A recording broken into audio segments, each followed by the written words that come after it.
I want to talk about three things, and the first is how that wider NHS crisis is now impacting on maternity and maternity safety. The second area, quite a difficult one, is around maternity scandals that we're now seeing a growing number of, one following another following another. And I think there are wider issues there than just that wider workforce and funding crisis, although at the same time a relationship. And the third thing that I'll touch on just really quickly at the end is kind of the vision thing, just some slightly random ideas about what a high-quality maternity service can and should look like, and what we as campaigners might want to start thinking about. And all of that within 10 minutes, so I'm going to talk very, very, very quickly indeed. Okay, so firstly, what does it mean for maternity services when the NHS has been run down and down and down by 14 years of inadequate funding and by workforce crisis? And the thing about maternity care, it's inherently high risk, isn't it? If you end up cutting corners on maternity,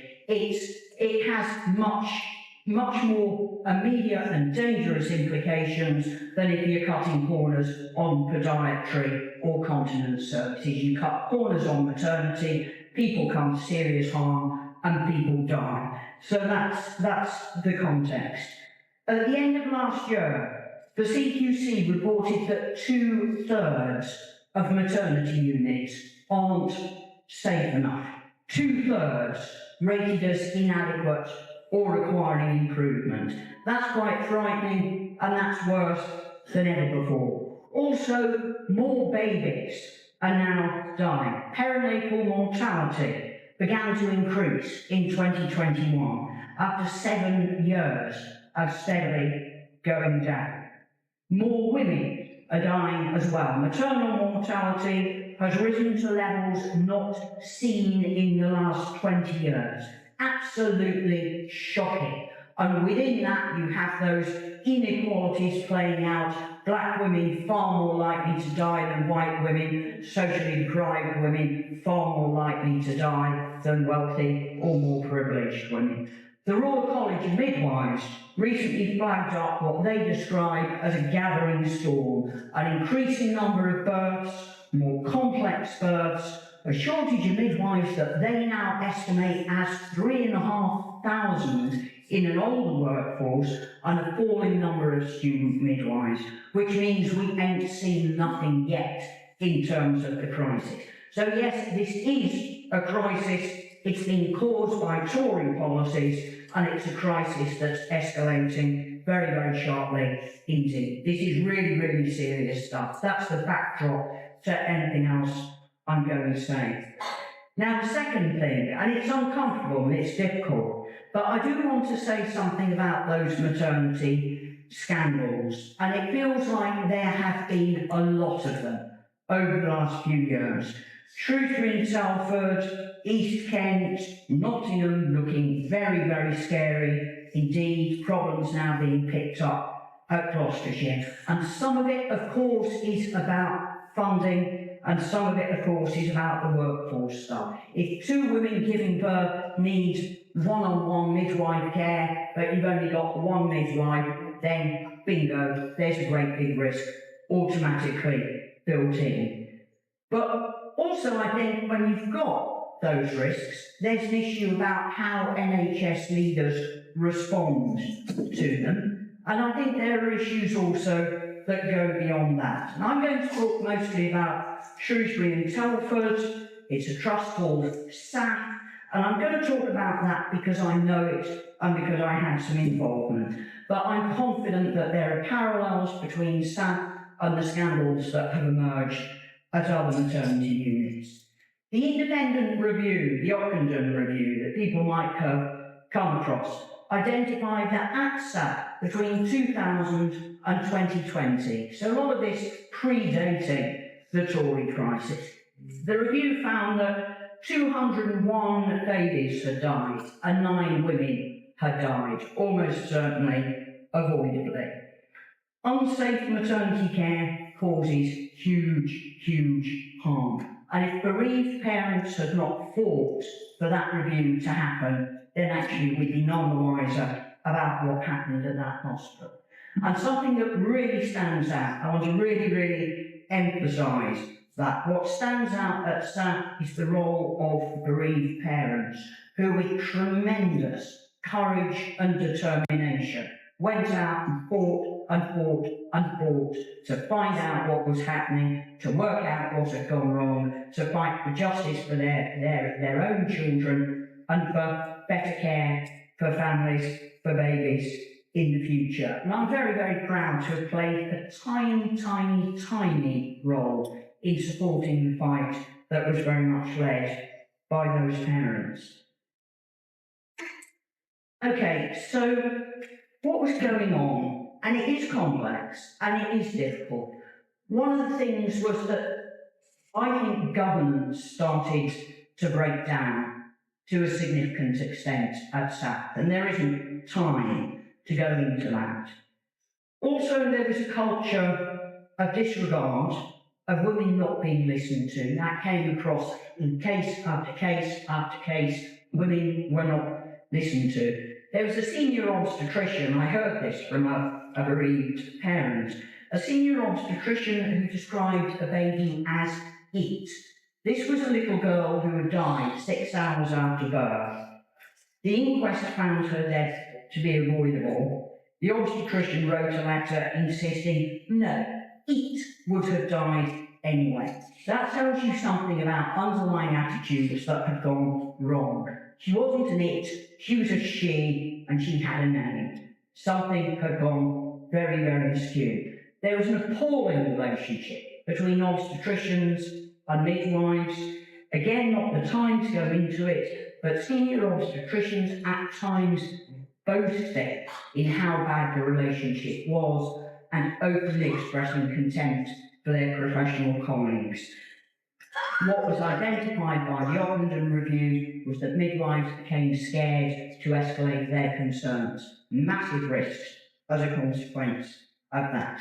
Clinical practice had become unsafe. Someone who had worked in that unit described practice to me as eccentric.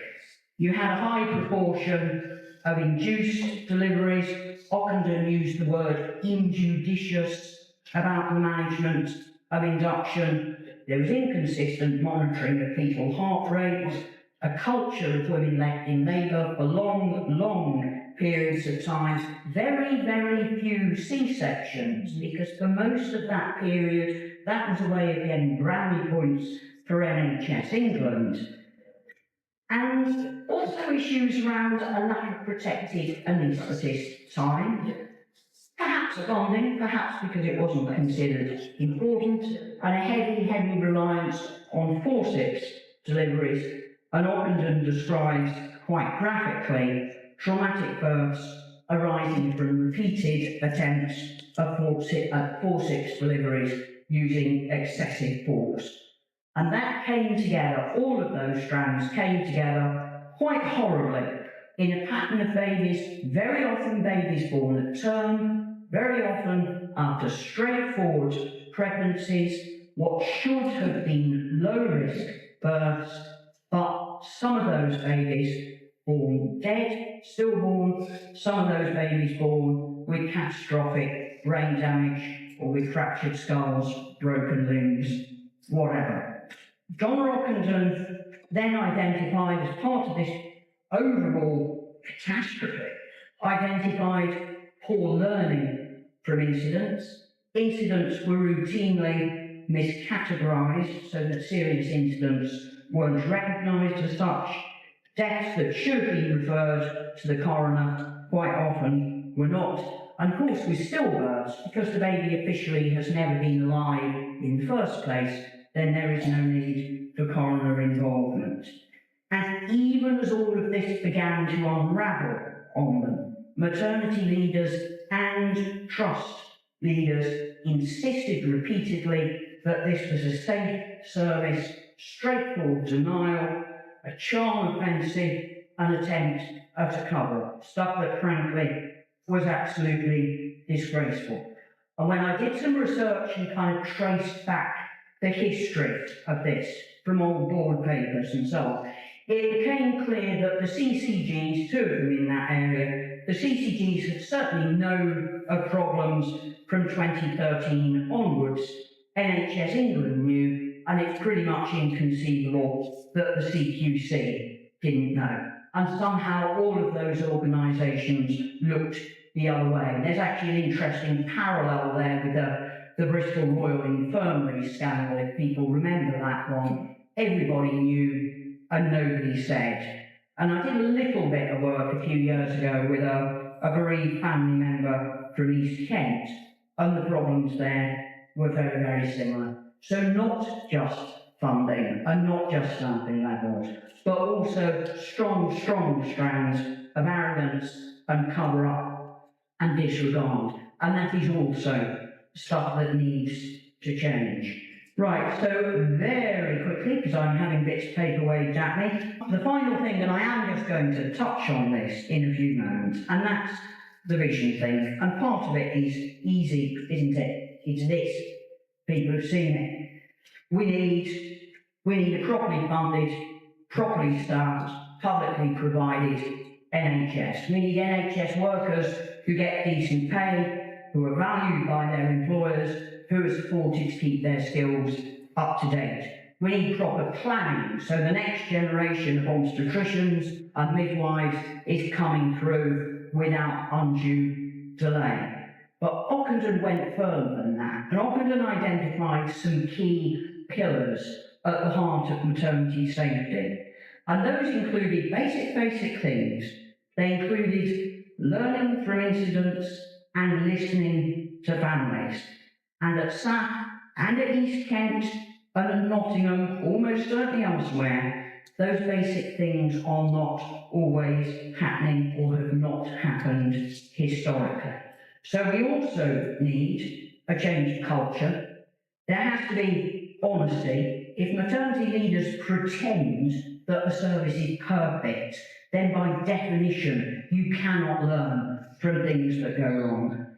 We need a culture of compassion and respect across the whole NHS, of course, and in maternity care, that has to be about listening to families, and in particular, it has to be about listening to women. So basic and so very important.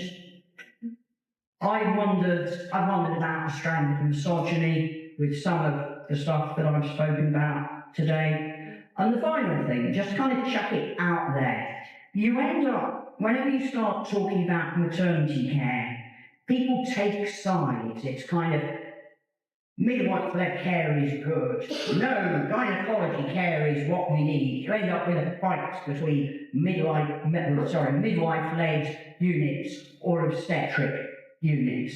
And I think one of the things we absolutely should not do, actually, is get sidetracked into taking sides on where women give birth or how women give birth.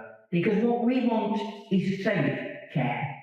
And part of maternity safety is that women have genuine choice, that they have enough information so that that choice is genuinely informed, that women have control, and of course, that women are listened to. And those, more than anything else, are the things that as campaigners we need to fight for. So maternity care, it is about health, it is about safety, it is about funding, it is about staffing, it's about many, many, many things. But I think it is also a women's rights issue and actually a human rights issue as well. Thank you.